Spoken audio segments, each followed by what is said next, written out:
Hello. Hello and welcome to another episode of the Overcome Yourself podcast. As you know, my name is Nicole and I'm so excited to be here today with Lauren. And so Lauren, I would like to just go ahead and hand it over to you. I want you to tell us all about you and your Yeah. business. Yeah. Thank you so much for having me. I am, it's kind of unique. I like to think at least, but I am actually a business designer and also a certified hypnotherapist. Wow. So it might sound like a little confusing or a little weird, but I actually really blend like my expertise in business design. I'm a trained like design thinking expert and service designer, and I've helped different businesses redesign their services or pivot and come up with new ideas. And now I'm doing it on my own. And as I was setting up my own business, I was like, I've done this a billion times before for so many other people, different organizations. And I was having so many like blocks and limiting beliefs that were coming up. And I just thought, I've done this in 2 months for someone else. And why is it taking me like, 8 months to figure this out? And I started seeing a hypnotherapist just to really connect with my subconscious mind, understand actually what the heck is going on in my mind. Why is this not working for me? And I loved it so much that I studied under my hypnotherapist to become a certified hypnotherapist.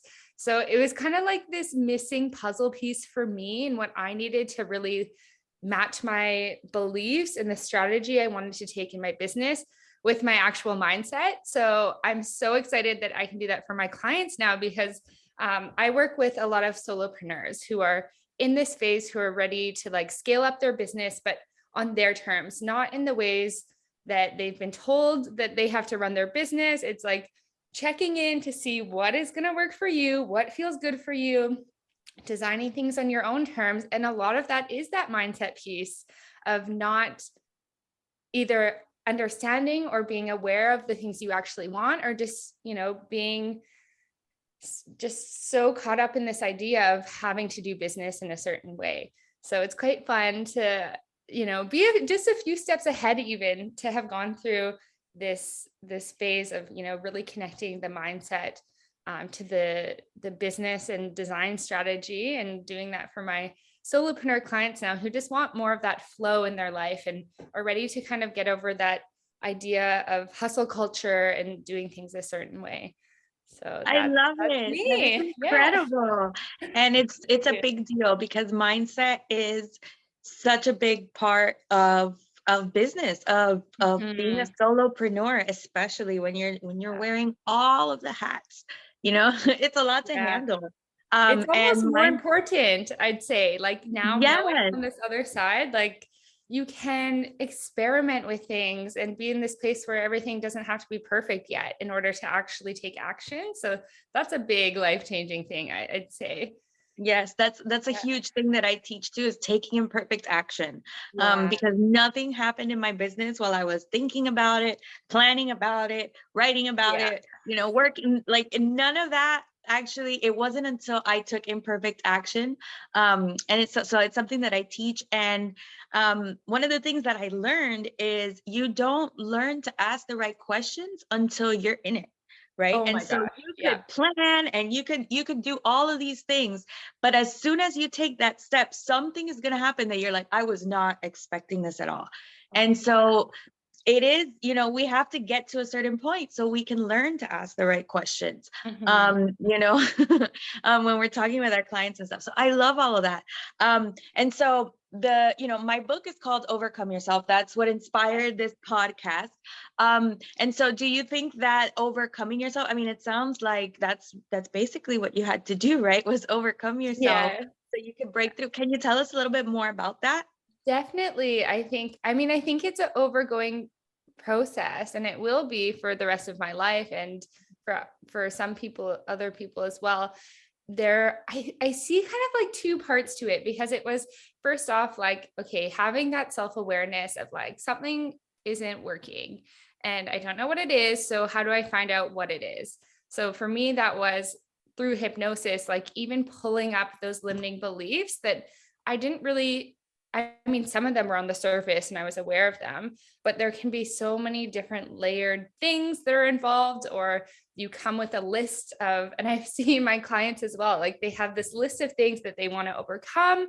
And you think it's like linear, but then sometimes like something that you think is like way over at like D on your list and you start with A, it like you can kind of group it in at once and you don't really realize how some things are connected.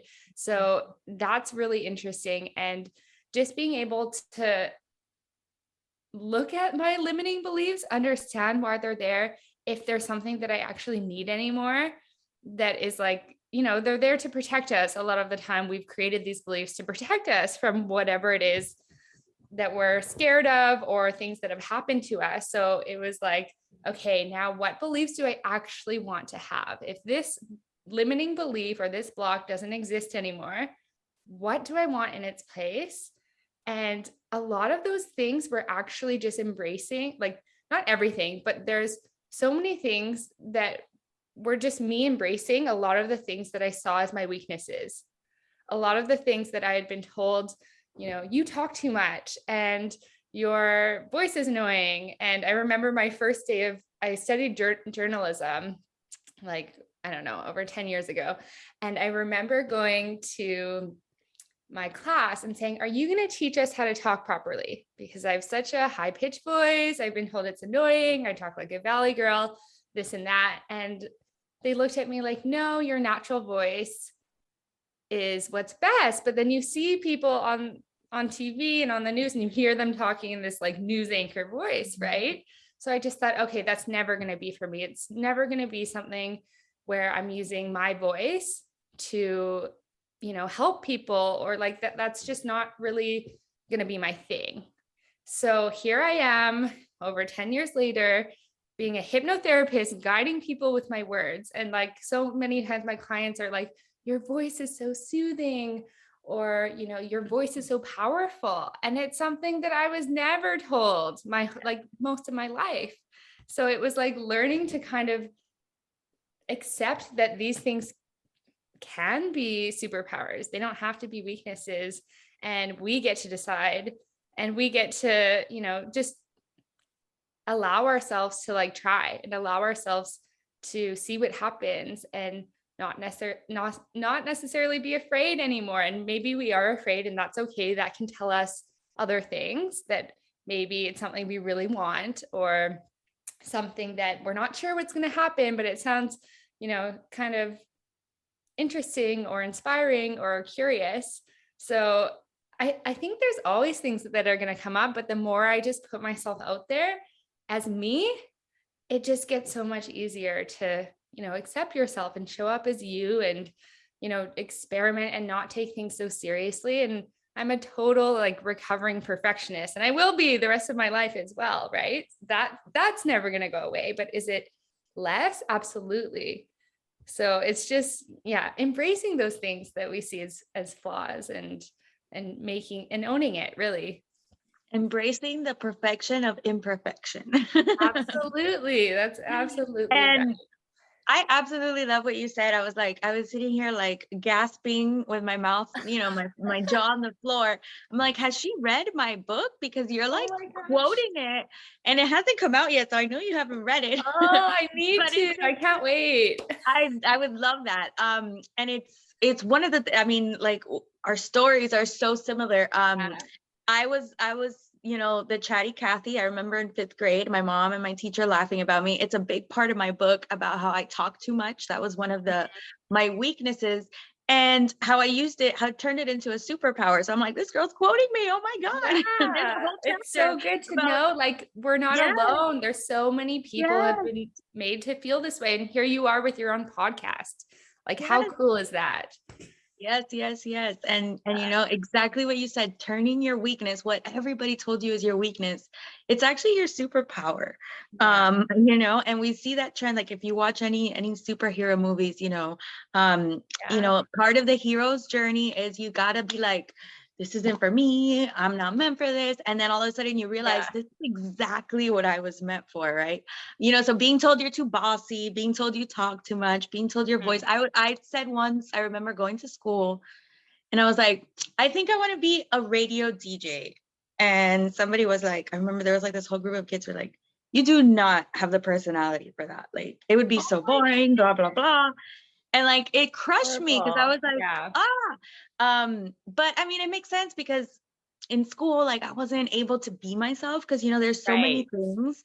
And so I have this image of me, but it doesn't really match what's going on because there's, you know, and then being Yeah. ND, there's like a whole nother layer of masking and things.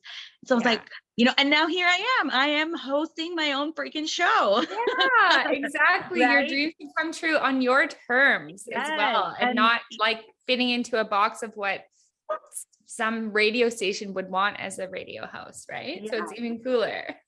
And even like my book, I say my book is me talking to you. So if I had kept Yeah, listening to those people who said I talk too much, I never would have written this. exactly. Other things, you got to find the right things to talk about, right?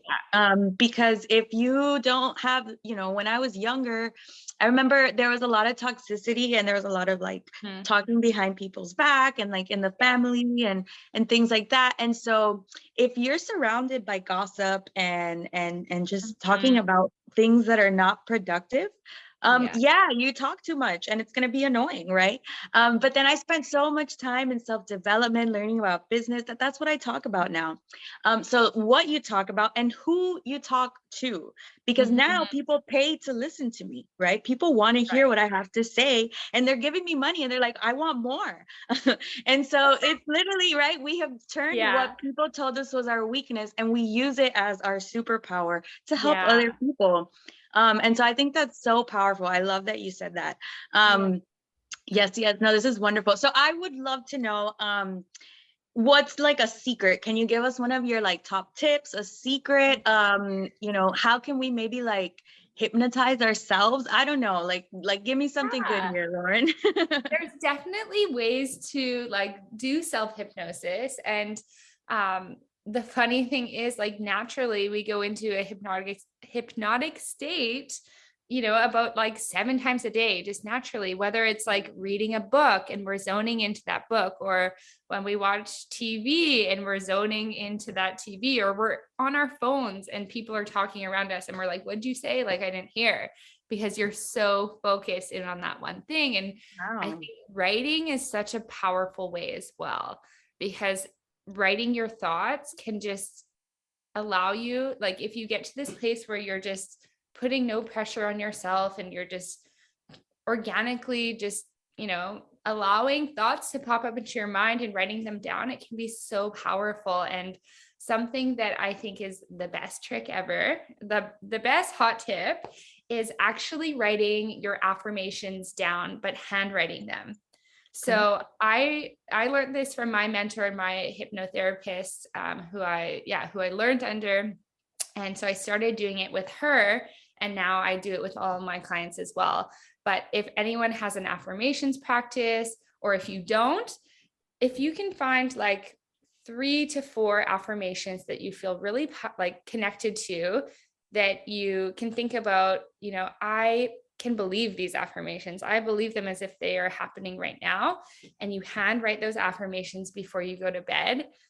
It'll be the last thing that your mind has like a chance to think of. And it's, you know, just by doing the handwriting motion, it really like connects to that part of your subconscious mind, so that when you do go to sleep, it's like programming into your mind as you sleep. So it's just like a really great mind hack to really, yeah, program your mind in a way that's really easy, actually. Like, it's not that hard to, you know, write 3 sentences or 4 sentences. Sometimes I find it difficult when I'm too tired at night. So if you're too tired, don't put pressure on yourself as well to do it every night. Like, sometimes I just read them out loud to myself and close my eyes and just kind of give myself this moment to like feel what it would feel like to already have those affirmations exist in my life right now. So it's all about that feeling as well, and really connecting to it. And if you don't connect to an affirmation, don't use it. Find ones that you can truly believe in and that you feel connected to, because someone can recommend whatever affirmations to you. But if you don't believe it already, or if there's any room for you to have this kind of disconnect or disbelief, then those aren't your affirmations, and that's okay. Maybe they will be one day, but they're just not right now, and that's totally fine. So I think just handwriting and finding something that really works for you, instead of, there's so many affirmations out there, and it can be hard to like get caught up in some of them. I'm on TikTok. Well, I'm not on TikTok, but I'm a consumer of TikTok, a big one. And so I see them all the time, and I'm like screenshotting them and saving them. And then I never go back to them because, it might have worked for someone else and maybe it'll work for other people. But sometimes I just need to think of them in my own mind. And even with my clients, like we'll sit and write them together, because me just giving them affirmations, they might not connect to them. So it really is great to customize them and make sure that they fit you and they fit where you want to go, but just not too wild, right? Yes, So yes. that's a good mind hack tip, I'd say. I love that. So I have a freebie that are like affirmation wallpapers for your computer and for your Oh, phone. lovely.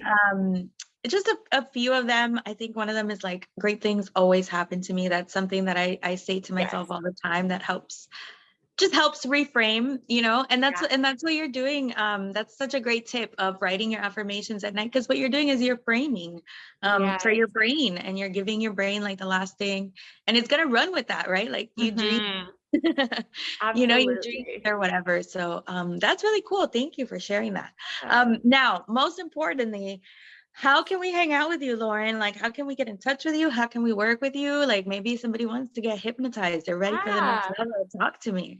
I would love that. So I actually host exclusively for my mailing list. I host what I've coined hypnosis happy hour. But sometimes they do happen in the morning or the evening, depending what time zone you're in the world. But I host about 2 to 4 a month.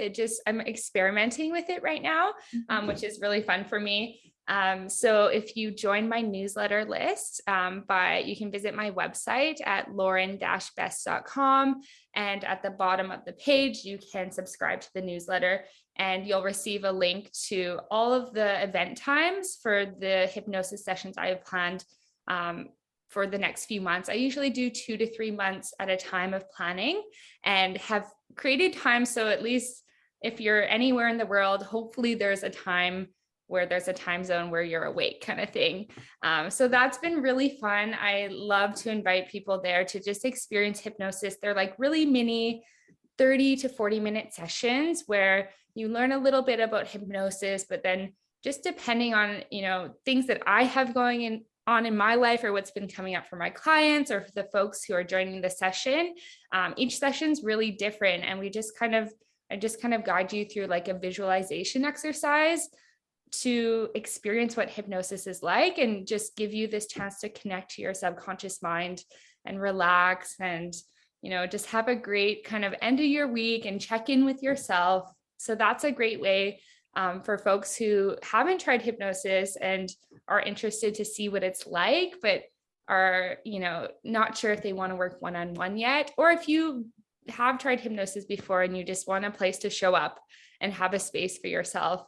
And then I work with clients one-on-one as well, doing just hypnosis on its own. And then for my solopreneur audience and friends, I do intensive sessions now, because I really found with my clients who are solopreneurs who came to me for just the strategy and business design work, or just the hypnosis, it's just so connected. And doing these intensive sessions to really like create a foundation of like, okay, what does your energy look like? What do you want it to look like? What do you want your business to support you in? How can we like design the flow maybe of your offer to really support your energy, or maybe how you want to show up in your marketing that feels more authentic, like wherever there's kind of a current pain point in your business to start with, like, can we tap into that on your own terms to start, and also set that foundation that no matter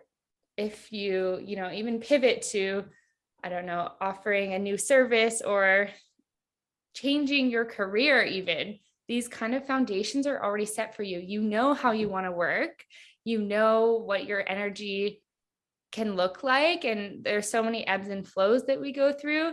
And that's something I really like to work with people on, because myself, I've had these, some weeks where I'm just so tired, or I want to enjoy more time outside. And there's still things that I want to do or even have to do. So if I'm not having that energy at 100% capacity and it's like 50 or 20, how can I still show up authentically that feels good for me? So I love to, look at what those strategies could look like during these intensive sessions, and then also do the hypnosis to really program in those new beliefs and just give you this really nice foundation and start to how you can show up differently in your own work. So that's kind of something I'm moving towards that I've been really enjoying. And I think it's been really great to see some sort of change that feels good for the people I'm working with in a short amount of time. And it can be when we're scaling up or just wanting to do something differently in our businesses, like 3 months can feel like a long time. And even if it's in a day, I really like to make the experience even just not feel like it's too much at once, and just really allow that space to grow and connect with them, and just allow me to guide them in the best way for them. So it's exciting to kind of move into my ebbs and flows and my energy and be able to show up for my clients in that way now. So I love it. That is absolutely phenomenal. That is so cool. I love your mission. I love how you're helping people. And that's how we help people one at a time, right? Yeah. And by you helping solopreneurs, by you helping entrepreneurs, you're affecting and you're helping so many other people. So I want to thank you for that. That's fantastic. And I would love to invite you to hang out in my group as well. I've got lots of entrepreneurs in there. Maybe we could do like a session in there one day or something. That would be really cool. I'd love to do that. I love collaborations, and like that's my jam. So that's also why I only do like a few intensives a month, because I want to make space for showing up and collaborating with other folks who are really like-minded and have that same energy. So you let me know, I will be there. Love it, love it, love it. I'm so glad we found each other, Lauren. So before we sign off here, do you have any final tips for our audience here? Yeah, I guess it just all comes back to like listening also to your body, to your mind. And if you find yourself in the space where you're maybe not in tune to that, that's okay. And it can take time to connect back to that. But once you do, like, there's nothing more powerful than that. And I just really hope for everyone to, give themselves that chance to really come back to themselves and, rediscover what feels good for them. So that's what I'd like to leave with. I love that. I love that. And it's such a big deal. I talk about this a lot. I remember, being with depression and anxiety and stuff. And I had a phase where I was crying a lot. I would have panic attacks multiple times a day, every single day. It's tough. And, like that sucks. Like, it's really hard to do anything. You can't work, you can't hang out with people. Like, you're just in this like fog. And one day I remember just sitting there, I was in my bed, I was crying, like I was just like heaving, like your body is just like, you're just like, you can't breathe. And this thought popped in my head and I was like, do you like this? No. And my brain answered, no, actually, I don't. Then why does it keep happening? And then I was like, okay, so if you don't want this, what is it that I do want? Yeah. And that's what started the journey to being like, okay, you get to decide. And I think it's so powerful that you help people so that they don't have to get to that moment, right? Yeah. Because you don't like, that's just a horrible place to be in. And you don't want to get there if you don't have to. Sometimes like, I had to reach my rock bottom so I could climb back up. But the fact that you can help people in that moment and really be like, do you want this? No. Then what is it that you do want? And once you make that distinction and you know what you do want, now you can go for it, right? So I think that's so, so, so, so powerful. So again, I just want to thank you for what you do. Thank you for coming on here with me. This has been so much fun. I look forward to collaborating more with you in the future. And catch us on the next episode then of Overcome Yourself. Thank you so much for being with us. Thank you so much.